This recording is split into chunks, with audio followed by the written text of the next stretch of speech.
జీవితంలో మనం పరిశీలన చేసుకోవాలి.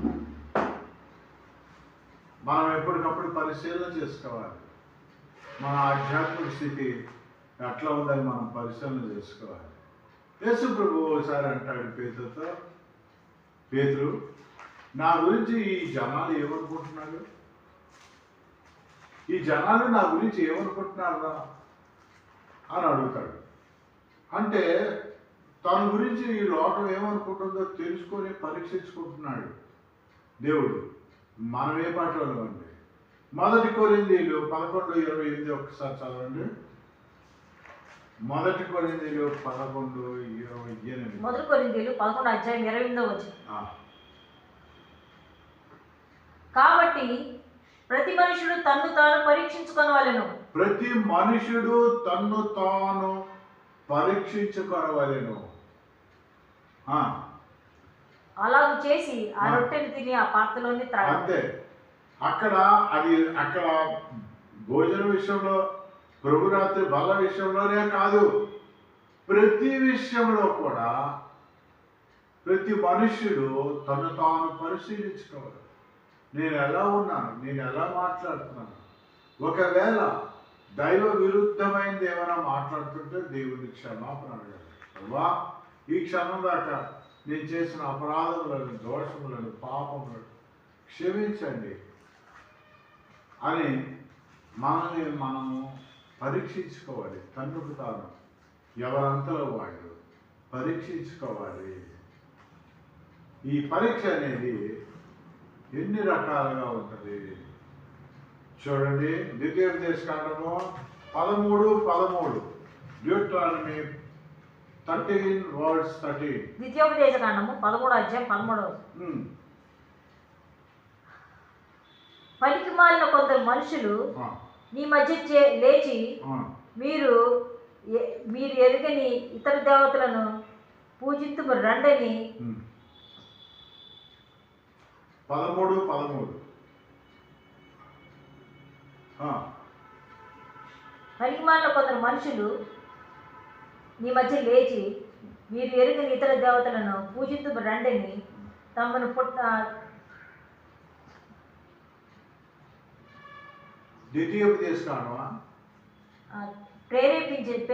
నిన్ను పూజించుము రండని మిమ్మల్ని ప్రేరేపించి ఎడల నీవు వినిన ఎడల నీవు ఆ సంగతిని శోధించి పరీక్షించి బాగా విచారింపవలెను. శోధించి పరీక్షించి బాగుగా విచారించి పరీక్షించాలంట. ఏ విషయమైనా పరీక్షించాలి.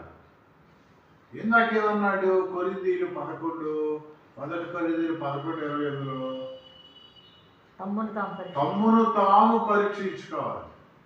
నువ్వు ప్రభురాత్రి బాల దగ్గరికి వెళ్ళినప్పుడు, ఆ రొట్టె తీసుకుంటున్నప్పుడు, ద్రాక్షరసం తీసుకుంటున్నప్పుడు, ఇది నా శరీరము, ఇది నా రొట్టె, ఇది నా దేహము అంటున్నాడు. ఆయన శరీరము, ఆయన రక్తము అని అంటున్నాడు. అప్పుడు వాళ్ళని మనం పరిశీలించుకోవాలి. పవిత్రంగా తీసుకుంటున్నావా, అపవిత్రంగా తీసుకుంటున్నావా? ఉతికిన వస్త్రాలు వేసుకున్నావా లేదా? శరీర శుద్ధి, వస్త్ర శుద్ధి, ఆత్మశుద్ధి, ఉదర శుద్ధి, ఇవన్నీ పరీక్షించుకోవాలి. తమ్మును తాము పరీక్షించుకుని అవి తీసుకోవాలి. ఇక్కడేమంటున్నాడు? పరీక్షించాలి, విచారించాలి బాగుగా. ద్వితీయోపదేశకాండంలో కూడా అలాగే ఇర్మియా 17:10.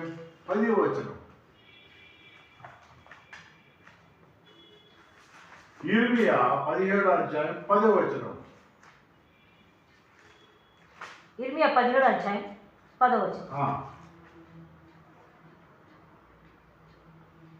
యెహోవా అను నేను హృదయమును పరిశోధించువాడను, అంతరింద్రియములను పరీక్షించువాడను. అంతరేంద్రియములను పరిశీలించువాడట యెహోవా. అంటే మనుషులు పైవేషము చూస్తారు, పైన బంగారం చూస్తారు, బట్టలు చూస్తారు, ఆస్తి చూస్తారు, అధికారం చూస్తారు, అందం చూస్తారు. ఇదంతా పైవేషము, పైన పరీక్షిస్తూ ఉంటారు. వాళ్ళు అబ్జర్వ్ చేసి, ఏంటంటే డబ్బు ఉందా, వీడు అందంగా ఉంటాడా, వీడికి అధికారం ఉందా, ఇవన్నీ పరీక్షిస్తుంటారు. కానీ దేవుడు హృదయాన్ని చూస్తాడు. చూడండి ఇంకొకసారి, అంతరేంద్రియములను పరీక్షిస్తాడు. యెహోవా అను నేను హృదయమును పరిశోధించువాడను. తనకి తనే సాక్ష్యం ఇస్తున్నాడు. ప్రకటన గ్రంథంలో ఆత్మకే సాక్ష్యం ఇస్తా ఉంది. ఇక్కడ యెహోవాను నేను, తనకి తనే చదవాలి. 17:10 ఒకరి ప్రవర్తన బట్టి వారి క్రియల ఫలం చొప్పున ప్రతీకారం చేయుటకు యెహోవా అను నేను హృదయములను పరిశోధించువాడను. హృదయములను పరిశోధిస్తాను. అంతరేంద్రియములను పరిశోధిస్తాను. కనుక మనము అంతరేంద్రియములను పరిశోధన చేయవాడు దేవుడు. మనల్ని మనం పరిశీలన చేసుకోవాలి, పరీక్షించాలి, విచారించాలి బాగుందా. ఇంకా సామెతలు 139:23 కీర్తనలు సాంసన్న కీర్తనలు ఒకటే 139:23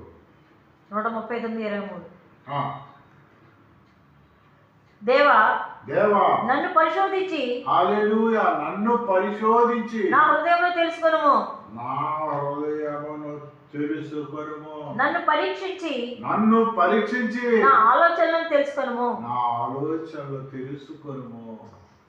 చూసారా, దేవా నన్ను పరీక్షించయ్యా, నా ఆలోచనలు తెలుసుకోవయ్యా, నేను ఏం ఆలోచన చేస్తున్నాను నీకు తెలుసు కదయ్యా. ఎంత చక్కగా చెప్తాడు. రోమీయులకు రాసిన పత్రిక 12:2 రోమీయులకు రాసిన పత్రిక 12:2 మన ఎడల రోమీ రాసిన పత్రిక 12:2 కాదు 12వ అధ్యాయము 2వ మీరు ఈ లోక మర్యాదను అనుసరింపక ఉత్తమమును అనుకూలమును సంపూర్ణమై ఉన్న దేవుని చిత్తమేదో పరీక్షించి తెలుసుకోవాలి. మీ మనసు మార్చుకోవాలి. నూతన ఒకటి వలన రూపాంతరం పొందిడి. అది పరీక్షించుకోవాలంట. హల్లెలూయా, దేవుడికి మహిమ కలుగును గాక. ఇంకా చూడండి, ఇంకా దేవుడు మాట్లాడుతూ ఉన్నాడు. 1 దశలోనిక 5:21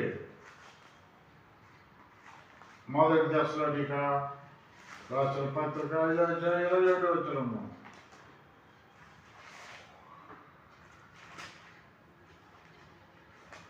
సమస్తమును పరిశీలించి 1 దశలోనికలు 1 దశలోనిక 5:21 సమస్తమును పరీక్షించి మేలైన దానిని చేపట్టుడి. మేలైంది చేపట్టాలి. దేవుడు అంతరేంద్రియములను పరిశీలిస్తాడు. కానీ మనం కూడా సమస్తమును పరీక్షించి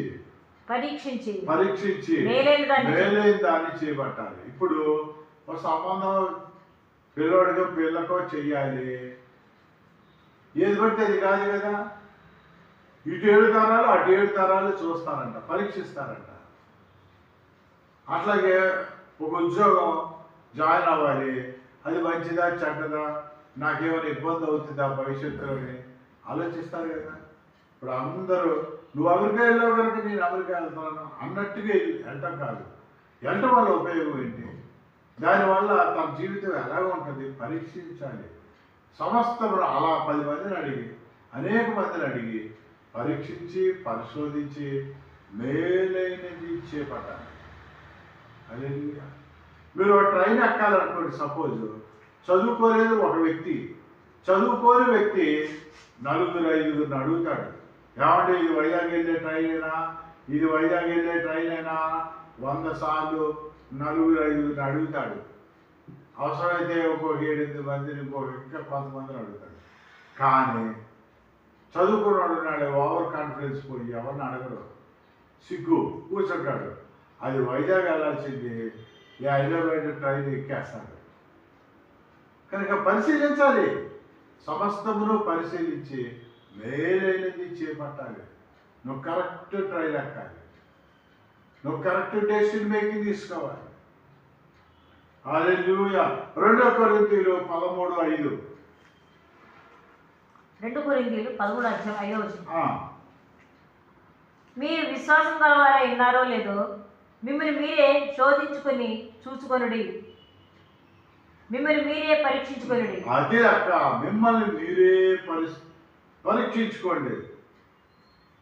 మీరు విశ్వాసము గలవారో కాదో మిమ్మల్ని మీరే పరీక్షించుకోండి. విశ్వాసం గురించి చెప్తున్నాడు. ఎన్నిసార్లు పరీక్షించుకోండి. దేవుడు పెట్టే పరీక్షలు ఉంటాయి, మనకు మనం పెట్టుకునే పరీక్షలు ఉంటాయి, మన సమాజంలో మనకు పెట్టే పరీక్షలు ఉంటాయి. నేను చూస్తున్నానంటే ఆ కుర్రోడు ఎప్పుడు వచ్చాడో ఎప్పుడు వెళ్తాడో తెలియదండి, ప్రశాంతంగా ఉన్నాడు అంటే పరీక్షిస్తున్నాడు కొంతమంది మనల్ని. దేవుడు కూడా మనల్ని పరీక్షిస్తాడు. చాలామంది అనుకుంటారు, నన్ను ఎవడు పట్టించుకోవట్లేదులే, నన్ను ఎవడు చూడట్లేదులే, నేను మాట్లాడేది ఎవడు వినట్లేదులే. కాదు, చూసేవాళ్ళు నలుగురున్నారు, పరీక్షించేవాళ్ళు నలుగురున్నారు. చెప్పండి చూద్దాం. పరీక్షించేవాళ్ళు నలుగురున్నారు. నువ్వు ఏ పనైనా చెయ్యి, నువ్వు అమెరికా పారిపోయి ఏదైనా పని చేయి, రష్యా పారిపోయి ఏదైనా పని చేయి, జపాన్ పారిపోయి ఏదైనా పని చేయి, నువ్వు మద్రాస్ పారిపోయి ఏదైనా పని చేయి, నలుగురు వ్యక్తులు నిన్ను చూస్తూ ఉంటారు, పరీక్షిస్తూ ఉంటారు. ఎవరు? మొట్టమొదట దేవుడు, 2 సాతాను, 3 ఆకాశము, 4 భూమి. నువ్వు ఎక్కడికి వెళ్ళా భూమి ఉంటుంది, నిన్ను పరీక్షిస్తూ ఉంటుంది భూమి. నువ్వు ఎక్కడికి వెళ్ళినా ఆకాశం ఉంటుంది, నిన్ను పరీక్ష చేస్తూ ఉంటుంది. అవి దేవుడికి చెప్పేస్తాయి. 2 ఆకాశమా చెవియొగ్గుము, ఆకాశమా ఆలకించుము, భూమి చెవియొగ్గుము. యెషయా 1:2.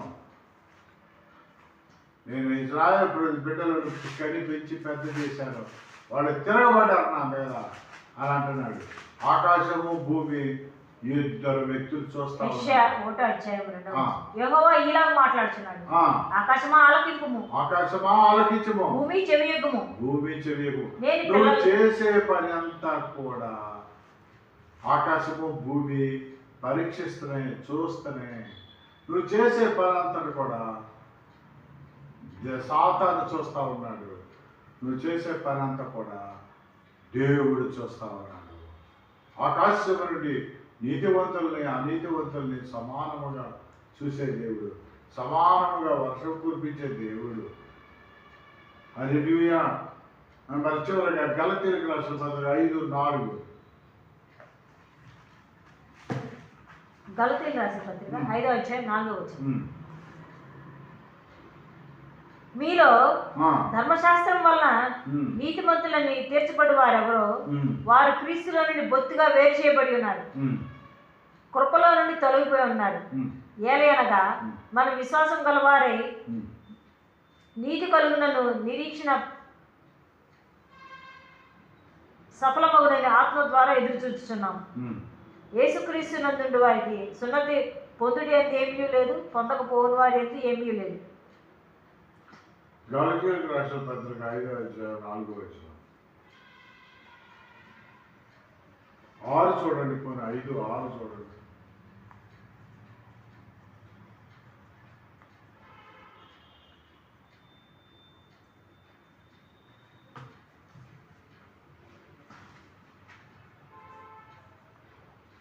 చేయు ప్రతి పని పరిశీలించుకోవాలట. మనం ఏ పని చేస్తామో అవన్నీ కూడా పరిశీలించుకోవాలంట. చూసారా, 1 కొరింథీయులు 11:28 పరీక్షించుకొని వారమై ఉండాలి. మరి సమస్తమును పరిశీలించి మేలైతే పట్టాలి. మరి దేవుడు అన్నీ చూస్తున్నాడు. మరి కనుక మనం అతి జాగ్రత్తగా మన జీవితాన్ని మనం పరిశీలించుకోవాలి, పరీక్షించుకోవాల్సిన వారమై ఉన్నాం. కనుక దేవుడి వాక్యమును దీవించడం కాక. పరలోక రాజ్యం నా తండ్రి, నీ నామం పరిశుద్ధపరచబడును గాక, నీ రాజ్యం వచ్చును గాక, నీ చిత్తం పరలోకమందు జరుగునట్టు పోయి జరుగాక. మా దినాన్ని రాయించారు, మా ఇళ్ళ అపరాధం చేశాను మీకు క్షమించిన ప్రకారం మా అపరాధంలో క్షమించమని రాజ్యము శక్తి మహిమ నిరంతరం